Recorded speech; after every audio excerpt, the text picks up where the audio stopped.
my gosh, I think it's quiet upstairs. The baby's going through this thing right now where she absolutely does not want to sleep anywhere except for on my chest or on Grandpa's chest. It's actually probably my dad's fault because he was here last week, or Grandma's chest, or Dad's chest. Some days I like to take a nap with her, but I can't really get away with doing that every single day. So I think she might be going down. So I wanted to talk about some things that have made being a mom of 5 a lot easier. I had never imagined that I would end up with 5 kids, but I do have them and I love them. I married my husband, and together when we combined, we ended up with 5 kids. So 2 of them I had from my previous marriage, Cooper and Scarlett, and they are currently 17 and 13. And then he had a daughter who's going to be 14 actually this weekend. So she's a little bit older than my biological daughter. And then I was in the process of adopting Mia, who's 12. We were going to be a family of 4. And then we went to Hawaii to get engaged, and we came back and I was pregnant. So we became a family of 5, which is awesome. Okay, so the biggest one by far is limiting phone time. So I don't just mean for them, I try and limit phone time for myself and screen time for myself. I think it's really important for me to have time to interact with all of the kids, and I really can't do that if my face is constantly in my phone. And I gotta tell you, it is really easy for me to sit around and just look at my phone all day because it's really interesting. And it's even more interesting for my kids, but I find that when I limit their screen time, I try and keep them to no more than an hour a day, and that's loosely based on how old the kid is and what they have going on that day. They are so much more responsive when I ask them for help. They've got homework to do. They just seem to get along throughout their day better. One of the things we do is we turn off their, and I don't even know how my husband does this, but he's sort of a technological magician, but he turns off the phone, like none of their apps work except for calling us, from 8 p.m. to 8 a.m. So at 8 p.m., that way they can wind down, get ready for the night. There's no way possible they could be sneaking on their phone all the way through those sleeping hours until 8 a.m. Then their phones turn back on.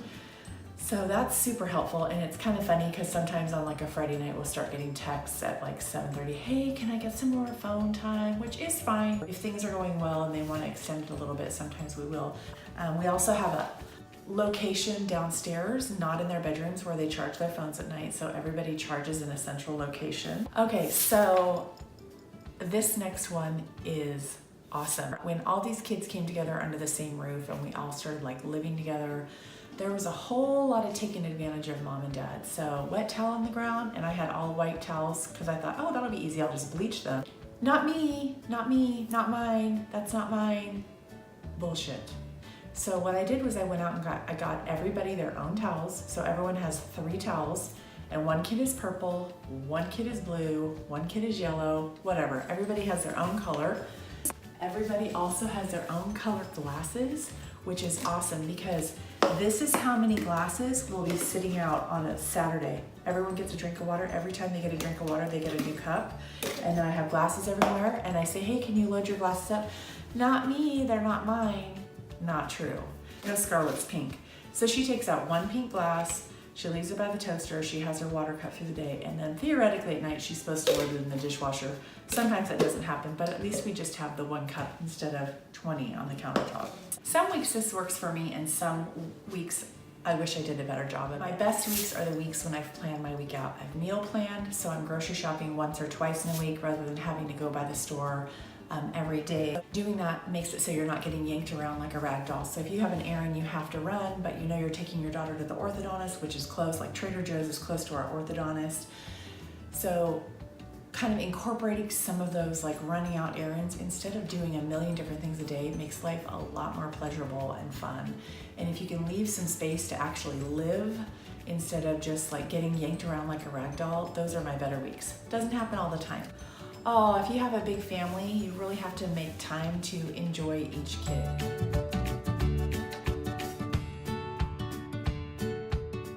Each child of mine is wonderful and unique in their own way, and they all have their own interests. Mia, for instance, is super interested in a kind of music that no one but me seems to be able to listen to. So she and I get in the car and she plays her funky music and we go do a couple of errands. She and I are the only two in the house right now that really like to go to the library, so we go to the library together and we just have that sort of one-on-one time. It doesn't have to be ice cream. It doesn't have to be going to Disneyland. It can just be like your little thing with that particular kid. It doesn't have to be hours a day. It could be a 20-minute run. We go to the library, we go really quickly together. We're in and out, we pick a couple books and we leave, but it's like our own little time.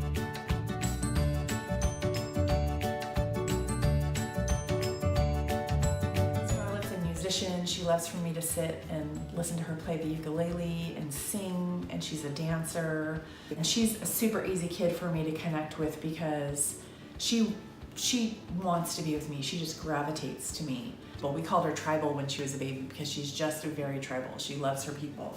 Other kids, you have to kind of like pull them out of their little cave. Erilyn and I like to go to the thrift store. Erilyn loves to edit videos. So you have to find that connection that you have with the kid. Erilyn's amazing with the baby.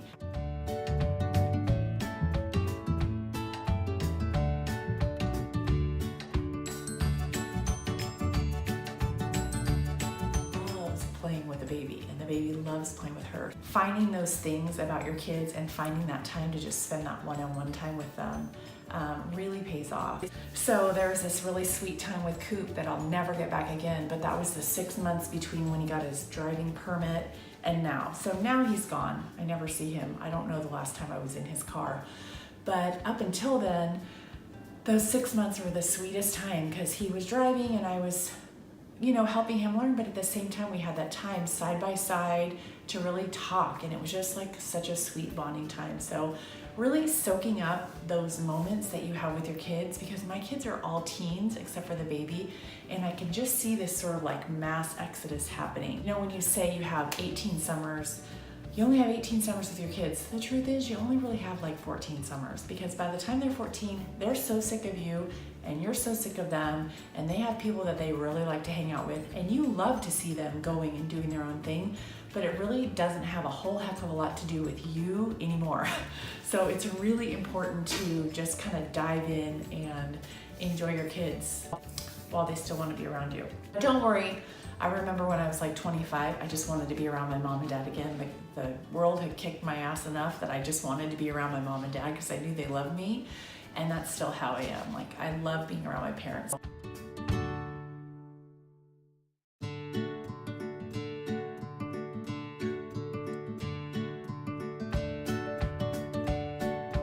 They'll come back, but you're gonna have a little 10-year period between like 15 and 25 where your kids are just kind of like becoming their own people. Make sure that you don't overbook yourself. So don't overbook your time. Don't feel like you have to say yes to everything. Definitely don't overbook your kids. Sometimes I see people that are just like, my kid's in this and doing this and doing this and doing this. Pick a few things that you like and to try. I mean, my kids really have tried everything, but follow their lead. If they're not enjoying it anymore, I wouldn't force them to do it. There's so many things in life to try out. Why waste their time on something that's like they're not into? I understand having them finish out the entire, say they started basketball and they're like, oh, I'm not loving basketball. Well, finish that season. But once that they're done, why make them do basketball again? Let them try something else. Let them try tennis, let them try golf, whatever. Eventually I found that my kids have kind of fallen into what like they're naturally into. My son does MET at the high school.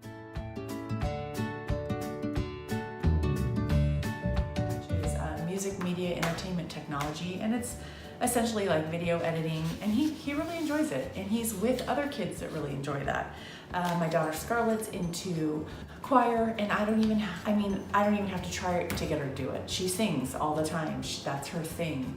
They'll find their own thing, but I feel like sometimes we really overbook our kids and we just don't leave any room. We have a 3-day weekend. It's nice just to be in your PJs and relax and not have any plans and just catch up on sleep. And I really, really think that's an important thing to do.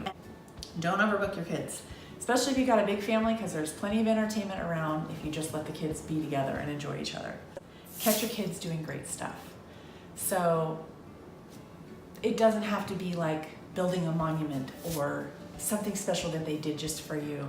But like, I went into Erilyn's room the other day and she had taken like just a basic old tissue box like this and made it into a clip holder. And she wanted to show me that she made a little clip holder. And it's cool. It's cool that she's thinking creatively and she spent some time on her own just doing something that she enjoyed. Catching Mia doing an amazing drawing and just talking to her about it and asking her, you know, what inspired you to do that? Sitting around and listening to Scarlett play the ukulele.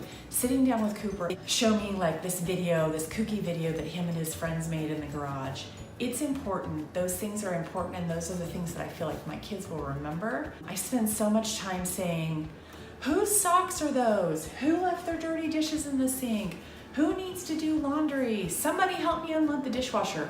I don't want to be remembered for just that. Like, I don't want to be a general. I also want to be remembered for relaxing and enjoying my kids. And so catching them doing good stuff that they can brag about, that they can feel good about, is really important. Another great thing that I feel like really can set you apart as a parent is don't be afraid to apologize.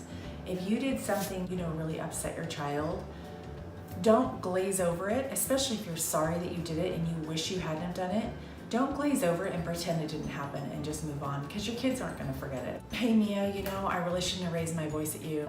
Coop, you know how I was yelling at you about the dishes? I found out later that it really wasn't your dishes, and I'm sorry I did that. I was stressed out, but that's no excuse, and I'm really sorry. Apologizing to your kids lets them see that you're a human and that you make mistakes and that you realize that sometimes you're wrong. It teaches them compassion for you, but I think it also is modeling for them that it's really important. They're going to get out in the world and make mistakes, and it's really important for them to apologize and own those mistakes. Someone who apologizes when they make a mistake closes that loop, and that issue, that upset, goes away when you apologize. Especially if you're apologizing and trying to do better next time. If you're doing the same thing over and over again, people are just gonna think you're a dick and they're not gonna wanna have anything to do with you. But if you're really sorry and you apologize and sort of close that loop, that's how I explain it to the kids, then you're able to move past that. But if you make a mistake and then you're like, oh, I'm gonna pretend that never happened, then it just makes a grudge, and kids are no different than adults. They don't appreciate it when something's done wrong to them. I'll give you a perfect example. Erilyn had some trick-or-treat candy, and I have a serious problem with overeating, especially when it comes to chocolate. And I went in and I ate, I think it was like her Reese's peanut butter cups, like full size. And then I'm like, well, I guess I could pretend that it wasn't me, because plenty of people would say, not me, not me. So I thought maybe I'll just say not me, but then instead I put a note in her bag. I'm like, I'm sorry I ate your Reese's peanut butter cup. I will be replacing it. So owning what you did and making it right is like really a big deal to kids, and I think it helps the house run a lot more smoothly, and you can move past things by doing that. Oh, how I love to have the kids help with the chores. When you have 4 kids that are able-bodied, the baby can't help. She's the 5th. She's not very helpful yet.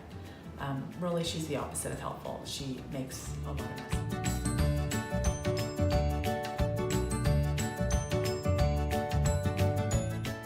When you have 4 able-bodied children, that means everyone can pitch in.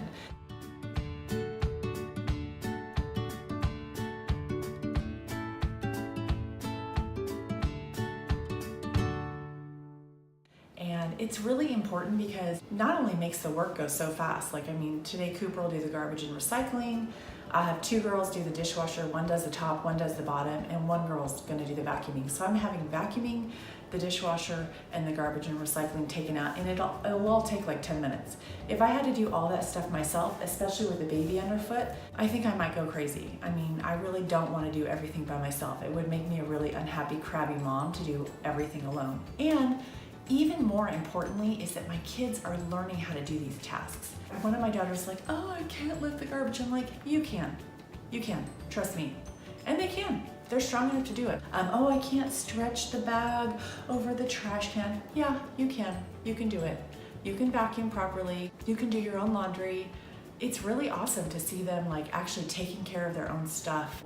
When dinner is over, I'm done cooking, and then I just go for a walk or something, and they clean the kitchen and they clean the countertops and they do it right. I love that. So Getting the kids to pitch in on chores is a big deal. If you can get your kids to help you with that, even start small. If your kids are little, or even if they're big like mine, it's not going to be perfect. You know, sometimes dishes get put away and they're not clean. The vacuum doesn't get perfectly run and there's dog hair left over. Things get put away from the dishwasher in the wrong drawer. When they run the little laundry detergent, there's like drips because they're kids and they're learning. But you know what? They're learning, and that's so awesome. They're growing up in a house where they're learning to take care of this stuff on their own, and they're learning that they're capable. I love that about our house. Sometimes by the time nighttime rolls around, I think my husband and I are both just so exhausted, probably physically and mentally, mostly him mentally because he works behind a computer, that it's sort of hard to kind of get the conversation started with the kids. And dinner time around the table is really a great time to focus on what's going on with them. So what we do is best, worst, and random of the day. Talk about what your best thing is and what the worst thing that happened to you. Some people call it our crappy and happy of the day. There's a lot of, I know some other families that do it too, but we do that and it just sort of gets the conversation started. And sometimes, you know, sometimes the kids are like, they really go on and on about what their day was like. And then other times it's just sort of like a quick one, but it kind of lets us touch base with all the kids and see how their day was basically. One of the things we noticed that it would go all around the table and they were excited to talk about themselves, but then when it came to my husband and I, they would forget, and we didn't want to talk anymore, so we were like, that's fine, we don't want to talk anymore either. But what we realized was that we had to show them that mom and dad are important too, we have big days too, and here's what happened during my day.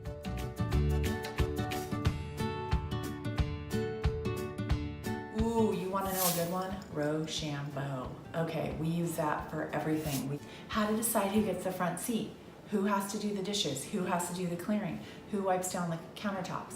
We use it for anything that the kids want to decide. We let Rochambeau decide it because it takes mom and dad out of the mix. We don't have to get involved in the argument. Sometimes it's who's sitting in the front seat. Sometimes it's who gets to sit in the third seat all the way back in the car. Who gets to clean out the top of the dishwasher. Who gets to clean out the bottom of the dishwasher. Whatever, we don't care. We just say figure it out. Dad says row it out. And it's kind of cute because like it's their way of figuring out, teaches them negotiation skills. There's a fair way to do it. Actually, it wasn't so fair for a while because Mia was doing this and every time she'd go, we're like, okay, Mia, first of all, you gotta switch it up. You gotta do something else, you gotta do a scissor, you gotta do a rock, whatever. And you can't whisper what you're gonna put out there because the kids know how to beat you that way. So anyway, now that she's learned that and she's growing up a little bit, she's figuring it out. She doesn't get stuck with the crappiest jobs all the time. And for the best piece of advice I have is remembering to keep a positive mental attitude, a PMA, positive mental attitude. Remember that your kids are not going to be at this stage forever. You're not going to be left sitting on the toilet with no toilet paper. You're not going to deal with all this forever. So enjoy it while you can. I'm not telling you this, giving you the advice. I am telling you what I have to tell myself a lot is that this season isn't going to be here forever. So I really have to try and enjoy it, and dig out the joy, and do the family game night.